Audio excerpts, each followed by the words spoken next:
사사시대는 혼란의 시대입니다. 오직 하나님만 섬기면 하나님께 은혜를 주시고 축복해 주실 것인데, 가나안 사람들과 함께 살면서 가치의 혼란이 찾아왔습니다. 가나안 사람들이 섬기는 바알과 아세라는 매우 너무나 매력적이었습니다. 꼭 이런 거 비슷하게 비유가 맞는지 모르겠지만, 교회 다니는 여자들은 촌스러운데 나이트클럽에 가서 보니까 여자들이 너무나 섹시하고 외모가 너무 뛰어나고, 그렇게 보이는 건 진짜 그렇진 않습니다. 그렇게 보였다는 건 왜냐, 옷을 짧게 입고 이렇게 꾸몄기 때문입니다. 또한 우리가 섬기는 하나님은 하지 못하게 하는 일이 너무 많은데, 바알과 아세라는 원하는 대로 네 원하는 것을 다 뭐든지 해도 좋다는 겁니다. 욕심을 원하는 대로 부려도 되고 네 마음의 욕망을 원하는 대로 채워도 된다. 얼마나 편해요. 신을 믿기가, 종교를 갖기 얼마나 편해요. 하고 싶은 거 다 해도 된다는데. 가나안 땅에 정착한 이후에 이스라엘 백성들은 너무나 평안하고 행복한 삶을 살았습니다. 안정된 삶이었어요. 더 이상 노예로서의 고통도 없었고, 광야에서 날마다 만나를 주워 먹어야 될 일도 없었습니다. 좋은 땅에 농사를 짓거나 목축을 하면 더 이상 먹을 것 걱정하지 않고 살 수 있는 그런 상황이었어요. 근데 딱 한 가지 문제가 있었습니다. 그게 뭘까요? 딱 한 가지 문제.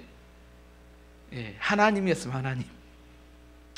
바알과 아세라를 섬기는 사람들 보면 너무나 자유분방하고 너무나 원하는 대로 사는데, 하나님은 뭐라고 말씀하세요? 너희는 마음을 다하고 뜻을 다하고 힘을 다하여 하나님을 사랑하라, 이렇게 이야기하는 겁니다. 모든 것에 앞서서 하나님을 사랑하고 그 뒤에 남은 힘으로 네가 하고 싶은 걸 하라는 거예요. 뭐라고 생각해요? 이렇게 치열한 경쟁 사회에서 하나님만을 사랑하고 어떻게 살아남을 수 있습니까? 주일날 장사도 해야 되고 주일날 학원에 가서 공부도 해야 되는데, 그거 하나하고 어떻게 경쟁해서 뒤떨어지지 않고 간신히 살아남을 수나 있겠습니까? 안식일은 반드시 쉬어야 되고 11조는 드려야 되고 하나님을 최우선으로 사랑해야 한다면 이 세상에서 성공할 수 있을까요? 이런 질문이 생기는 겁니다. 1절 말씀 보시면, 남의 얘기 아닌 것 같으니까 진지해지는데 1절 보시면, 여호와께서 가나안을 차지하기 위해 전쟁을 해본 경험이 없는 이스라엘 사람들을 시험하려 하셨습니다. 전쟁 경험이 없는. 출애굽기부터 사사기까지 세대를 세 세대로 나눌 수 있습니다. 첫 번째는 출애굽 세대.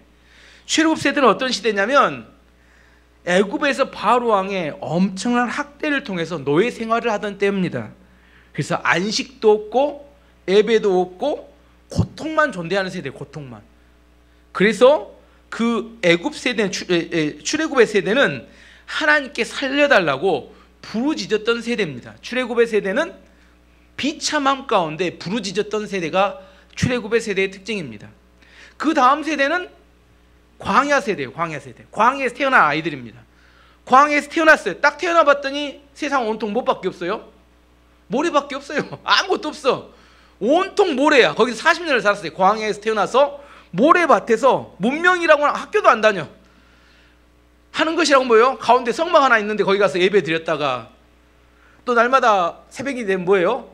밖에 나 만나 주셨다가 그리고 하나님이 출발하면 텐트 접어서 출발하고 멈춰오면 거기 멈춰있고, 이 40년 동안 광야만 떠돌았어요. 보이는 게 아무것도 없어. 그래서 고난의 세대입니다. 고난의 세대. 하지만 광야에서 훈련된 이들이 가나안 땅을 정복한 정복의 세대가 됩니다. 그리고 수많은 하나님의 기적과 표적을 경험한 기적의 세대가 돼요. 이게 같은 의미입니다. 고난의 세대와 정복의 세대와 기적의 세대가 같은 이야기예요. 이 광야 세대의 특징입니다. 마지막 세 번째 세대는 가나안 세대예요. 가나안 세대. 얘들은 태어날 때부터 어디서 태어났어요? 적과 꿀이 흐르는 가나안 땅에 태어났어요. 학대도 받지 않았고 날마다 만나를 주우러 다닐 필요도 없었습니다. 물질적으로도 너무 풍요롭고 여유로운 이 세대를 뭐예요? 축복의 세대입니다. 뭐예요? 가나안 세대는 모든 것이 거의 다 갖춰져 있었어요. 적들과 싸울 필요도 없었고 먹고 살기 위해서 발버둥 칠 필요도 없었습니다. 오직 공부만 열심히 해서 뭐예요? 출세만 하면 되는 세대. 하나님께서 너희에게 이걸 다 누리라고 했는데 계속 누리려면 하나님께서 한 가지 조건을 다셨어요. 뭐라고 하셨어요? 마음을 다하고 뜻을 다하고 목숨을 다하여 너희 하나님을 사랑하라. 그러면 내가 너희를 지켜주고 흘러넘치는 복이 계속 이어질 것이다. 뭐가 문제예요? 뭐가 문제? 다 좋은데 뭐가 문제예요? 이 하나님이 문제예요. 하나님이. 그것만 말 안 하면 딱 좋은데 뭔만 하면 돼요? 뒤집어 놓고 생각하면 하나님만 사랑하면 문제는 해결되는데, 그런데 이게 쉽습니까? 어렵습니까? 이거 쉽지 않습니다. 그래도 노예 생활보다는 더 나아요. 아닌가요? 그래도 광야에서 만나를 줍던 때보다는 더 낫습니다. 왜냐하면 노예 생활이나 광야 시대는 생존을 위해서 살아남기 위해서 어쩔 수 없이 해야 되는 일이었다면, 이 가나안 땅에 살아가는 생존이 이미 해결됐고 풍요와 싸우는 시대였습니다. 하나님 그래 무엇은 지켜야 된다고 했어요? 한 가지 기준은 뭐예요? 하나님을 사랑해야 된다. 꼭 이와 똑같습니다. 하나님께서 에덴 동산에서 아담과 하와에게 다 너희 마음대로 해도 되고 다 먹을 거 먹어도 되지만 뭐 하면 안 된다? 선악과만 따먹으면 안 된다고 이야기하셨어요. 참 그거 하나 지키면 되는데, 그거 하나만 딱 지키면 되는데 그게 지키기가 쉬워요? 어려워요? 시간이 지나가면 이게 어려워져요. 왜요? 은혜를 잊어버리기 때문이고 자신들에게 그걸 주셨던 분이 누구인지 잊어버리기 때문이고 개구리가 올챙이적 시절을 기억하지 못하기 때문입니다. 자, 여러분은 이 세 세대, 출애굽 세대, 광야 세대, 가나안 세대 중에 어디에 여러분 어디에 속하고 있는 것 같아요? 이 세 세대 중에 여러분 그러면 어디에 속하기 원합니까? 어느 세대? 속으로만 하세요. 예, 저는 광야 세대인 것 같아요. 제 생각에는. 제가 살아오는 동안 어려운 상황이 너무 많았고 하나님만 의지해서 수많은 기적과 표적을 경험하며 살아왔고, 아무튼 하나님께서 많은 은혜를 주셨지만 많은 축복도 함께 주셨던 그런 삶을 살아왔습니다. 그러면 제가 광야 세대라면 우리 자녀들은 자연스럽게 어느 세대예요? 가나안 세대 맞습니다. 걔들은 가나안 세대 맞은 것 같아요.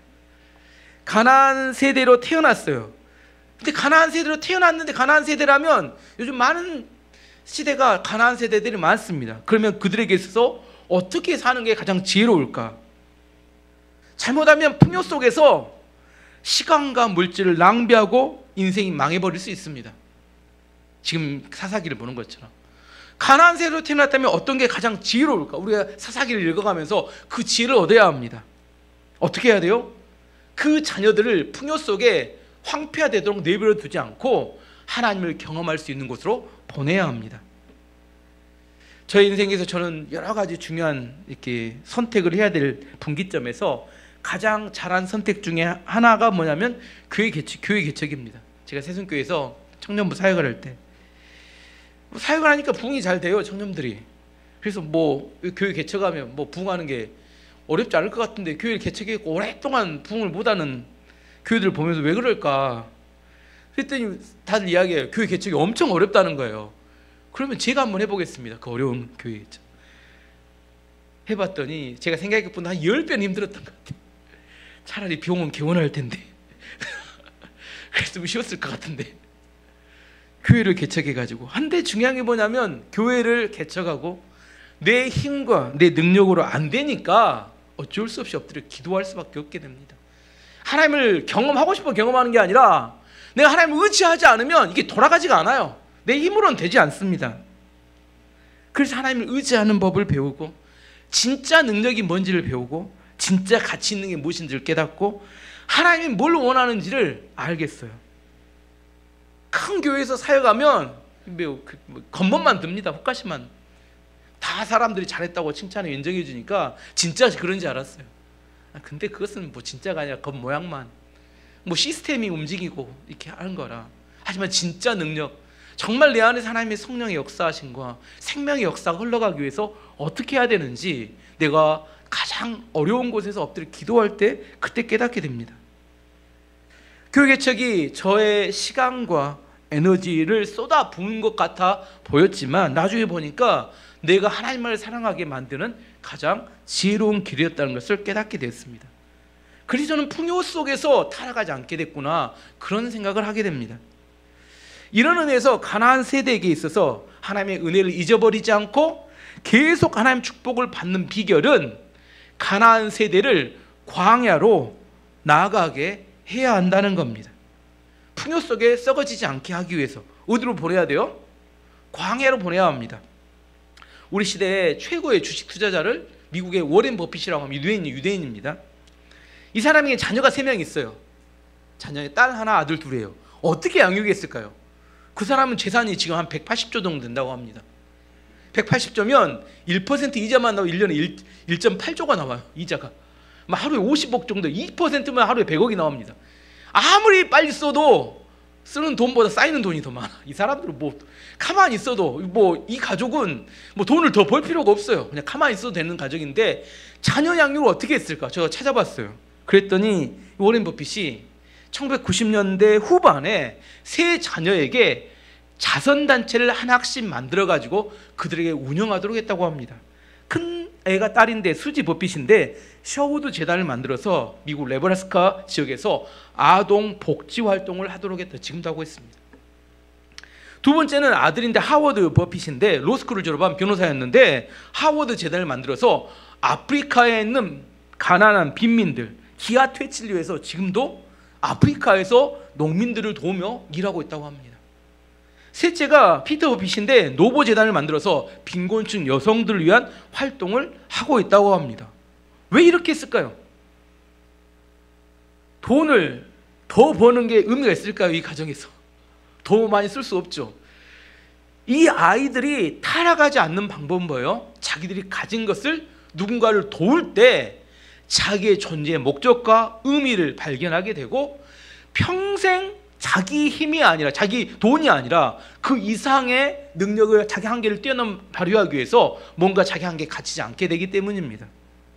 반면에 지금 이 시대의 최고의 부자는 누구냐면 테슬라의 일론 머스크입니다. 250조 정도 된대요, 재산이.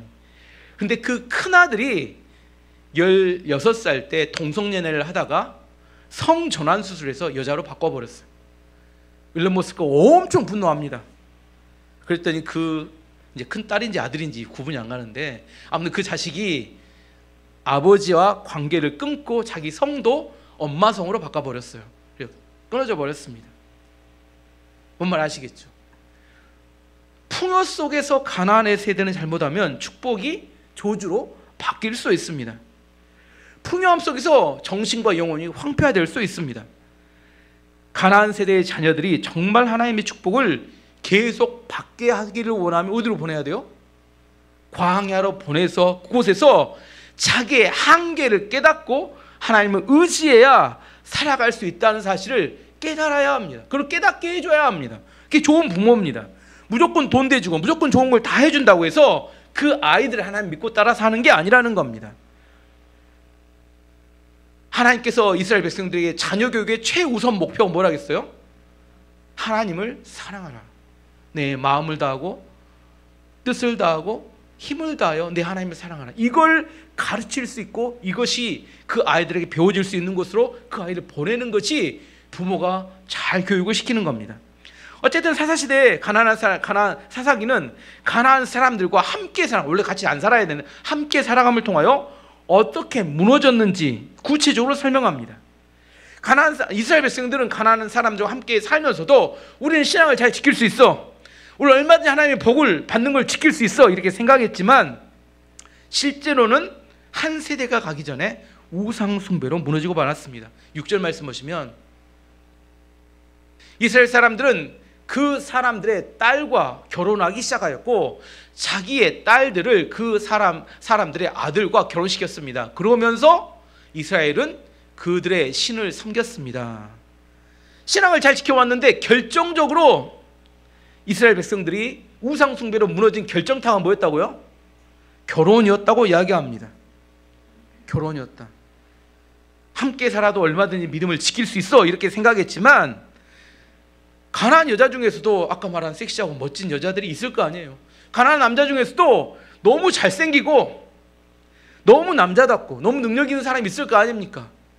그러다 보니까 결혼을 시켰는데 결혼이란 단순한 함께 사는 걸 의미하는 거 아닙니다. 육체적으로, 정신적으로, 영적으로 하나가 된 걸 의미하기 때문에 결혼했던 사람들부터 바알과 아세라의 우상을 섬기기 시작했다는 의미입니다. 성경은 계속 꾸준히 이야기합니다. 가나안 세대뿐만 아니라 노아의 세대도 동일했습니다. 창세기 6장 2절 3절 노아의 심판의 이유에 대해서 이렇게 설명합니다.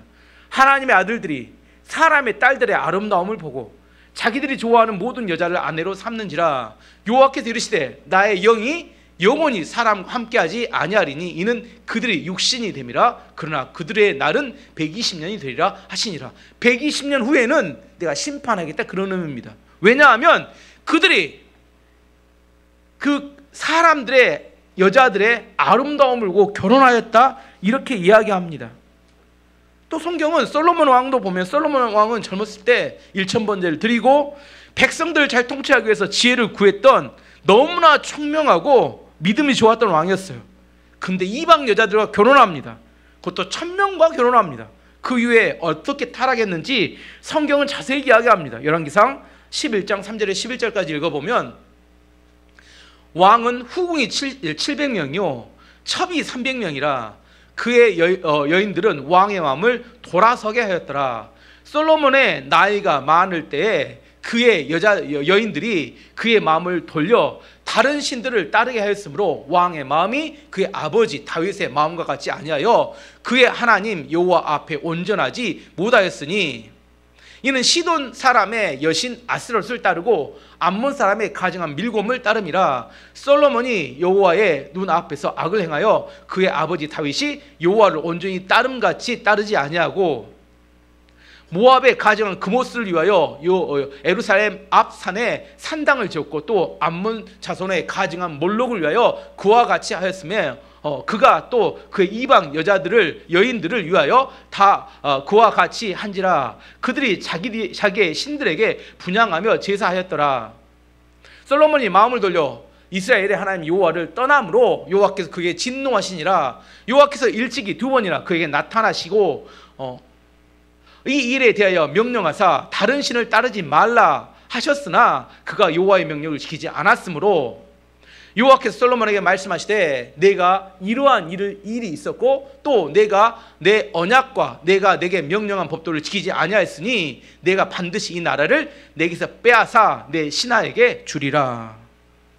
솔로몬이 자기가 결혼한 여자들의 요구를 얼마든지 물리치고 믿음을 잘 지킬 줄 알았어요. 근데 그 여자들이 아양을 떨면서 간절히 요청하자 어떻게 돼요? 안 돼요 해서 이렇게 따라가 버렸습니다. 시돈의 아사루 여신, 암몬의 밀곰신, 모압의 그모스신, 암몬의 몰록신, 이 신들의 신당을 지어주고 그 여자 아내들을 따라가서 절하고 예배하였더라. 성경은 그렇게 이야기합니다. 하나님 열받으셨습니다. 하나님 너무 화가 나서 솔로몬을 불러다 놓고 이야기합니다. 2번이나 너 우상 숭배하지 마 이렇게 이야기했는데 솔로몬이 하나님 말씀을 들었습니까? 자기 아내들의 이야기를 들었습니까? 자기 아내들의 말을 들었어요. 왜? 이미 마음이 기울어져 버렸습니다. 그래서 하나님이 심판을 약속하시죠. 심판을 이야기하시죠. 내 자식대에서 나라가 쪼개지리라. 심판은 항상 이야기했습니다. 회개할 기회가 주어졌을 때 돌이킬 수 있으면 심판은 오지 않습니다. 하지만 하나님께서 계속해서 회개를 촉구했음에도 불구하고 이제 더 이상 완전히 죄에 젖어들어가지고 회개할 만한 마음이 없고 그 용의가 없어져 버리면 그때는 그를 바꾸게 하는 방법은 심판밖에 없기 때문에 하나님이 심판을 내리시는 겁니다. 나중에 그 아들 르호보암 때 나라가 남유다와 북이스라엘로 쪼개진 근본 이유가 뭐였다고요? 르호보암이 잘못해서 뭐 채찍으로 어쩌고저쩌고 한다고 해서 그거 아니죠. 솔로몬이 우상 숭배를 했기 때문입니다. 근데 우상 숭배의 원인은 뭐였어요? 이방 결혼이 원인이었다고 이야기합니다. 결혼은 신중하게 해야 합니다. 어떤 분이 이야기합니다. 전도 목적으로 결혼합니다. 주로 교회에서 가장 많이 인용되는 이야기입니다. 어떻게 뭐 때문에 결혼한다고요? 전도하려고 결혼합니다. 이야기 불신자하고. 근데 나중에는 뭐라고 하냐면 그 한 명 전도하기가 이렇게 힘든지 몰랐습니다. 내 평생의 고난입니다. 내 인생이 이러다 끝나는 거 아닙니까? 하나님 왜 도와주시지 않고 왜 남편이나 아내가 도와주지 않고 이렇게 힘들게 하시는 걸까요? 하나님 원망해요. 근데 하나님 원망할 일인가요? 누가 잘못 선택한 거예요? 자기가 잘못 선택해놓고 하나님 원망합니다. 하나님 도와주지 않는데요. 가나안 사람들과 함께 살았던 게 첫 잘못된 단추였는데, 그 다음에는 이방 결혼을 하면서 그 다음 단추가 잘못 끼워졌고, 그 다음에 우상 숭배를 하게 됐고, 그 다음에는 어떻게 돼요? 이제 어쩔 수 없죠. 하나님의 심판의 때가 오게 되는 겁니다. 이렇게 이방의 결혼을 통해 타락하자 하나님께서 메소포타미아 왕 구산 리사다임을 통해 심판하셨습니다. 7절 8절 말씀 보시면, 이스라엘 백성은 여호와께서 보시기에 나쁜 일을 저질렀습니다. 이스라엘 백성은 그들의 하나님이신 여호와를 잊어버리고 대신 바알과 아세라를 섬겼습니다. 8절, 여호와께서는 이스라엘에게 분노하셨습니다. 여호와께서는 북서쪽 메소포타미아 왕 구산 리사다임이 이스라엘 사람들을 다스리게 하셨습니다. 이스라엘 사람들은 8년 동안 그 왕 밑에 있었습니다. 최초로 이제 사사기가 시작된 거죠. 이제 사사기는 계속 돌아가는 사이클이 있다겠어요. 4가지 사이클. 첫 번째 뭐라겠어요? 타락. 그 다음에 심판. 그 다음에 회개. 그 다음에 구원. 다시 뭐예요? 타락, 심판, 다시 외우셔야 합니다. 내 인생이 어디에 와 있다, 이걸 이렇게 생각해 보셔야 합니다. 그 다음은 어떻게 해야 될지에 대한 답이 뻔히 나옵니다. 구산 리사다임에서, 이 사람이 구산 리사다임이란 어떤 뜻이냐면 2배로 악한 이름이에요. 리사다임. 이게 구산 사람인데 2배로 악한 왕이었다는 거예요. 우리가 누군가의 공격을 당하고 힘들게 당하는 사람이 있어도 또 상대가 좀 괜찮은 사람이면 고통도 덜 당하는데, 이렇게 2배나 악한 악질에게 걸리면 그때는 너무나 고통스럽고 힘들어집니다. 이 구산 리사다임에게 8년 동안이나 지배를 당했습니다. 근데 이것이 지금 첫 번째 사이클이죠. 타락하고 이제 첫 번째로 이렇게 타락하게 오게, 하나님 심판이 오게 됩니다. 한 번도 이들이 경험하지 못했어요. 무슨 말이냐면 여호수아의 전쟁의 시대, 여호수아의 정복의 시대에서 이제 평화의 시대가 왔어요. 평화의 시대, 가나안 세대들이 평화의 시대에서 이제 사사기의 시대로 전환하는 첫 번째 사건이 발생한 겁니다. 한 번도 이 사사시대에 어떤 하나님의 심판을 받아보지 않았어요. 첫 번째 심판이 메소포타미아 왕 구산 리사다임을 통해서 왔습니다.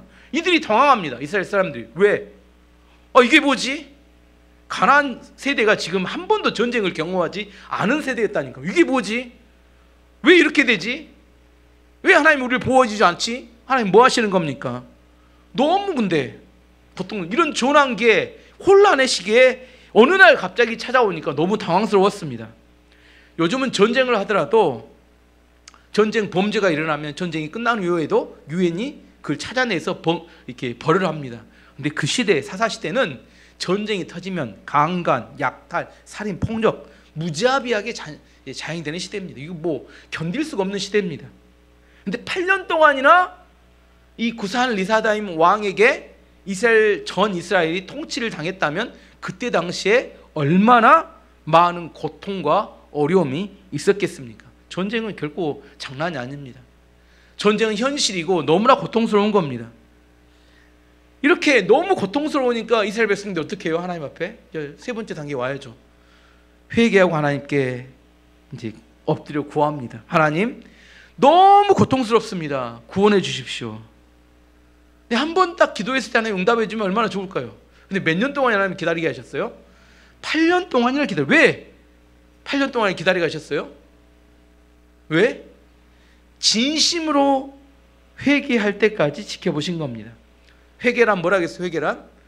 회개란 가던 길을 멈추고 잘못된 걸 다 내려놓고 하나님께로 돌아와서 하는 약속의 말씀을 붙드는 게 회개입니다. 다시 한번 이야기합니다. 회개는 가던 길을 멈추고 유턴해서 자기의 모든 것을 내려놓고 하나님께로 돌아와서 하나님의 약속의 말씀을 붙드는 겁니다.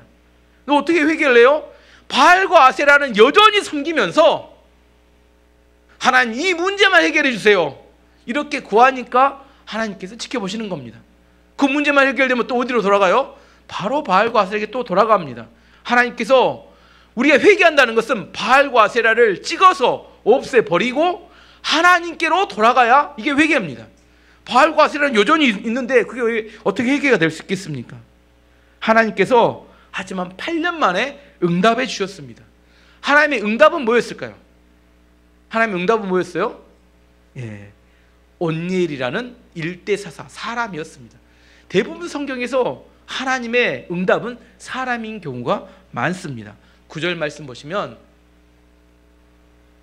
그때 이스라엘 사람들이 여호와께 부르짖었습니다. 그래서 여호와께서는 그들을 구하기 위해 한 사람을 세우셨는데 그는 곧 그나스의 아들 온니엘입니다. 그나스는 갈렙의 동생입니다. 온니엘은 이스라엘 사람들을 구했습니다.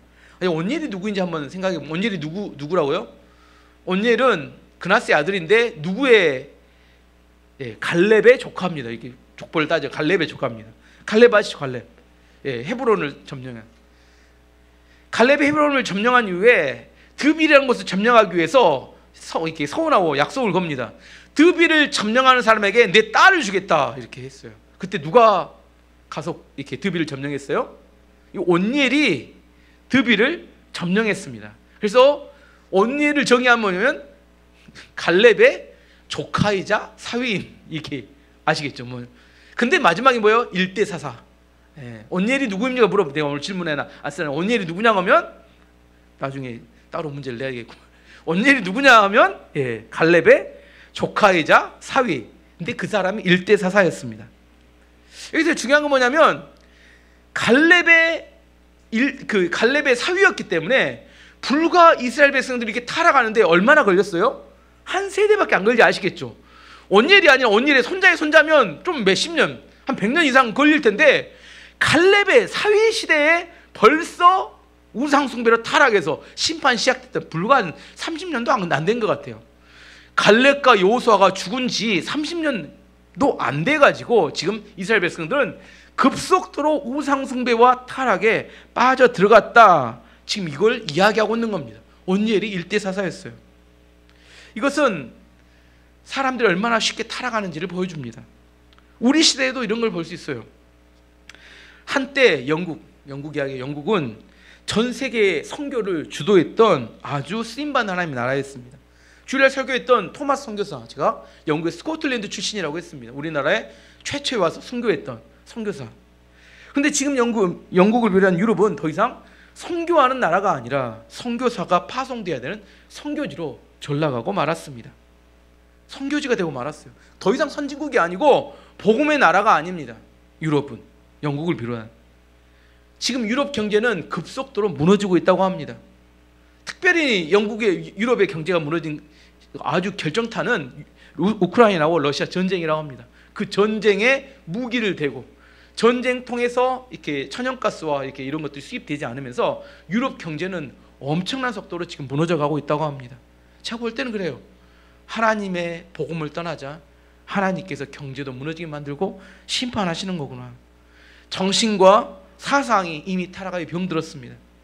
그들이 주장하는 건 뭐냐면 인권입니다. 인권. 유럽 사람들이 주장하는 인권. 인권이 뭐예요? 인간의 권리. 이게 나쁜 게 아닌 것 같지만 하나님의 뜻과 인간의 권리 중에 하나님의 뜻은 포기하고 인간의 권리만을 극대화시켜서 동성애와 낙태를 찬성하고 그를 법적으로 옹호하는 그런 지역이 유럽입니다. 그들이 이런 걸 옹호하면서 마음을 다하고 뜻을 다하고 힘을 다해 하나님을 사랑하라, 이건 잘못됐다고 이제 더 이상 주장하는 그런 곳이 되고 말았습니다. 어쩌면 우리나라도 하나님 특별한 은혜로 100여 년 동안 성장하고 발전해 왔습니다. 이제 선택의 기로에 온 것 같아요. 인권이 중요하냐, 하나님의 뜻이 중요하냐, 뭐가 중요할까요? 여러분, 뭐가 중요해요? 하나님의 뜻이 중요합니다. 사람이 중요하다 이런 소리에 속으면 안 됩니다. 인권이 중요하다 이런 소리에 속으면 안 돼요. 하나님의 뜻 아래에 있는 인권이 중요하지만 하나님의 뜻을 벗어난 인권은 유럽처럼 인간을 타락하게 만드는 겁니다. 다행히 그래도 가나안의 이스라엘 백성들은 그들이 심판을 받을 때 뭐 했어요? 진심으로 회개할 줄 알았습니다. 그래서 하나님께서 그들의 회개에 응답하셔서 사사를 세워주셨고 구산 리사다임 왕을 물리칠 수 있도록 해주셨습니다. 10절 말씀 보시면 여호와의 신이 온니엘에게 임하셔서 그는 이스라엘의 사사가 되어 전쟁터에 나갔습니다. 여호와께서는 온니엘을 도와주셔서 북서쪽 메소포타미아 왕 구산 리사다임을 물리치게 하셨습니다. 자, 아까 본문 10절에서 온니엘이 구산 리사다임 왕을 물리칠 수 있는 결정적인 요인이 나옵니다. 어떻게 물리칠 수 있었다고 나와요? 예? 하나님의 신 성령의 충만함으로 물리쳤다. 그에게 온니엘에게 그냥 이긴 게 아니라 하나님의 신이 그에게 임하셨다. 온니엘이 자기 힘과 경험으로 싸운 게 아니라 성령의 능력으로 싸워서 승리했다, 이렇게 이야기합니다. 신약을 사는 우리 시대에는 성령의 시대라고 합니다. 성령님이 누구에게나 보편적으로 임하시고 충만하게 역사하시는 시대입니다. 하지만 구약 시대에는 하나님의 특별한 사명을 성취해야 될 사람, 특별한 기간 중에 쓰임받는 그 시대에만, 그 시기에만 성령을 부어주셨어요. 사역이 끝나면 성령이 떠나셨습니다. 근데 이 시대에는 어때요? 누구에게나 예수 그리스도를 믿는 사람은 성령이 임하고 성령 가운데 살 수 있게 하셨어요. 근데 우리는 안타까운 것은 성령의 시대에 성령과 동행하며 살지 못하는 것이 우리의 안타까운 이야기입니다. 성령을 통해 싸워야 되고 성령을 통해 힘을 얻어서 우리 대적과 싸워서 승리할 줄 알아야 합니다. 11절 말씀 보시면, 11절 보시면, 그래서 온니엘이 죽을 때까지 40년 동안은 그 땅이 평화로웠습니다. 사사기에 대부분 끝날 때 이런 뉘앙스로 끝나는데 그 평화가 임했어요. 평화는 언제 임해요? 자, 타락, 심판, 회개, 구원. 이제 구원이 임하였다는 몇 년 동안? 40년 동안. 언제까지? 온니엘이 죽을 때까지. 근데 그 다음 날은 어떻게 됐다는 이야기예요? 다시 원래 또 돌아갔다는 이야기입니다. 40년. 누가 살아있는 동안? 온니엘이 살아있는, 이 사람이 중요하다니까요. 이 사람 죽고 난 다음에 다시 타락이 시작됐다는 거예요. 이 사람이 중요합니다. 온니엘이 살아있는 동안은 하나님을 섬겼고 바알과 아세라의 우상을 섬기지 않았습니다. 불확실성이 더 심해져 가고 있고 다양한 목소리들이 커져가고 있는 시대에 어떻게 하면 지혜롭게 하나님의 축복을 받으며 하나님의 성령에 붙들려 살아갈 수 있을 것인가? 지혜가 뭘까요? 하나님의 사람 옆에 붙어 사는 게 제 보기에는 제일 지혜로운 것 같아요. 혼자는 안 됩니다. 온니엘이 살아있는 동안에 평화가 임했습니다. 온니엘이 죽은 다음에 다시 타락이 시작됐어요. 온니엘 같은 사람 옆에 붙어서 살아가는 것이 가장 지혜로운 삶이 될 수 있습니다. 세상과 하나님 사이에 왔다 갔다 하는 사람이, 정함이 없는 사람이 지도자가 되면 그 시대가 타락한 시대가 될 수밖에 없습니다. 그래서 내가 만나는 사람을 제한하는 지혜가 필요합니다. 제가 항상 이야기하죠. 공부를 잘하고 싶으면 누구하고 친해지면 된다고요? 공부 잘하는 사람과 친해지면 됩니다. 성공하고 싶으면 누구하고 친해져야 돼요? 성공한 사람과 친해져야 합니다. 항상 실패한 사람들하고 친해지면 같이 실패합니다. 기도를 잘하고 싶어요. 뭐 어떻게 누구하고 친해지면 돼요? 기도를 잘하는 사람과 친해지면 됩니다. 믿음이 좋아져서 하나님의 축복을 받기를 원합니다. 그럼 어떤 사람과 친해지면 됩니까? 믿음 좋고 축복 받은 사람과 친해져야 합니다. 그럴 계획이 있는 사람 아니라 실제 받은 사람이 중요합니다. 계획은 누구에게나 있어요. 하지만 그 계획이 실행돼서 열매로 드러나는 사람, 그 사람들 옆에 있어야 여러분도 동일한 영향을 받습니다. 내가 하루를 시작할 때 누구의 이야기를 듣고 시작하는지에 따라서 하루가 달라집니다. 내 인생을 살아갈 때 누가 내 옆에 있는지에 따라 그 인생이 달라집니다. 그래서 결혼이 중요한 거고, 내 인생에서 끊임없이 계속해서 들리는 소리, 함께 있는 사람들의 이야기가 여러분의 인생을 좌지우지합니다. 어떤 사람들이 다 그런데요. 다 세상이 안 되고 망했대요. 다 이혼한대요. 보니까 그 사람 주변만 그래. 그 사람 주변만 그래. 왜?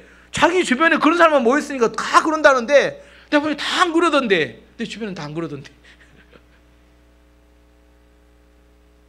여러분, 내 주변에 있는 사람이 누가 있는지 그거에 여러분 인생을 좌지우지합니다. 그 인생에 지혜가 있어야 합니다. 온니엘이 살아있는 동안 평화가 임했습니다. 온니엘이 죽고 난 다음에 타락이 시작됐어요.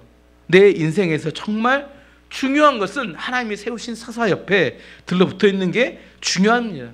성령이 충만한 사람 옆에 붙어 있으면 중간이라도 따라갈 수 있습니다.